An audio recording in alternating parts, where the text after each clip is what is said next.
दिल्ली के एक एरिया में कन्हैया नाम का एक आदमी हुआ करता था। वो एक ठेले पे पॉपकॉर्न बनाकर बेचता था। उसे पत्नी और बच्चे थे। आओ माँ आओ, आओ भाई आओ, बच्चे आओ, गर्मा गर्म ताजा ताजा पॉपकॉर्न, आइए भाई आइए। बहुत मेहनत करने के बावजूद भी कन्हैया को ज्यादा पैसे नहीं मिलते थे, क्योंकि उसके ठेले के अगल बगल में और भी फूड स्टॉल्स थे। वक्त गुजरते गुजरते आमदनी भी कम होते जा रही थी।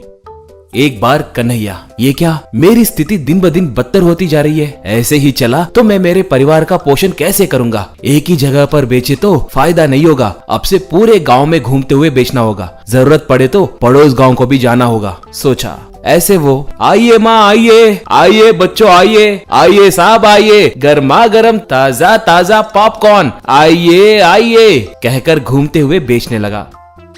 शाम हुआ, पैसे ज्यादा नहीं मिले। तब वो, ये क्या, ऐसे हुआ, कल पड़ोस गांव को जाऊंगा, कम से कम वहां पर तो भी खरीदेंगे कि नहीं, देखता हूं, सोचा।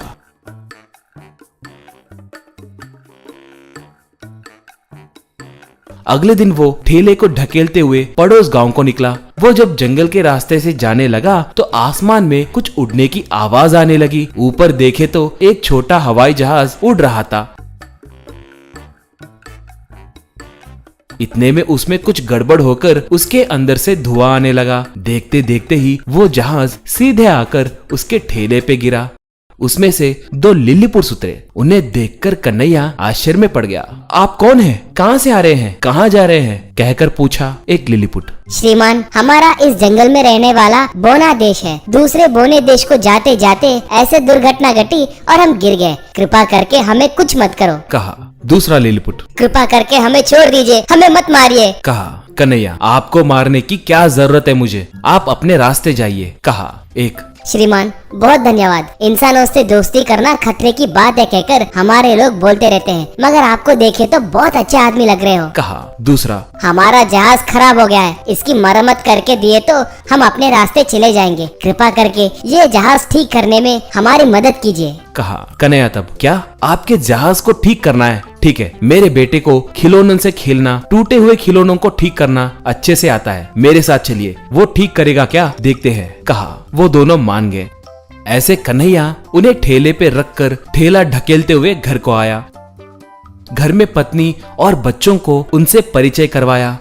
कन्हैया का बेटा उस जहाज को ठीक करके दिया। लिलीपुट तब, श्रीमान, हमें बहुत भूख लग रही है, आपकी इजाजत हो तो हम यहीं पकाकर खाएंगे, कहा कन्हैया। तब, क्यों पकाओगे, हमारे घर में खाना है ना, वो खाइए, कहा लिलीपुट। श्रीमान, गलत मत सोचिए, हम आपका भोजन नहीं खा सकते, इसलिए हम हर वक्त हमारे भोजन के सामान अपने साथ लाते रहते हैं, कहा। ऐसे वो लोग उनके पास मौजूद एक छोटे से थैली में से छोटे छोटे बर्तनों को निकालकर छोटे छोटे मोमोज बनाए। बाद में उन्हें खाए। बाद में सबको बाय बाय बोलकर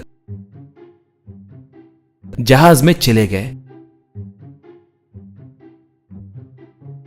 उन्हें बाय कहते वक्त कन्हैया को एक उपाय सूझा। मैं छोटे छोटे पॉपकॉर्न मोमोज बनाकर बेचे तो कैसे रहेगा? ऐसे किए तो लोगों को बहुत पसंद आएगा कहकर मुझे लग रहा है, सोचा। ऐसे वो ठेले को लेकर गांव में आया। वहां पर मिनी पॉपकॉर्न मोमोज बनाकर बेचने लगा। उन्हें खाने के बाद लोगों को उनका स्वाद बहुत पसंद आया। इससे लोग उमड़कर आने लगे। वो पैसे भी बहुत कमाने लगा। ऐसे कन्हैया वो पॉपकॉर्न मोमोज बेचते हुए खुशी से जीने लगा।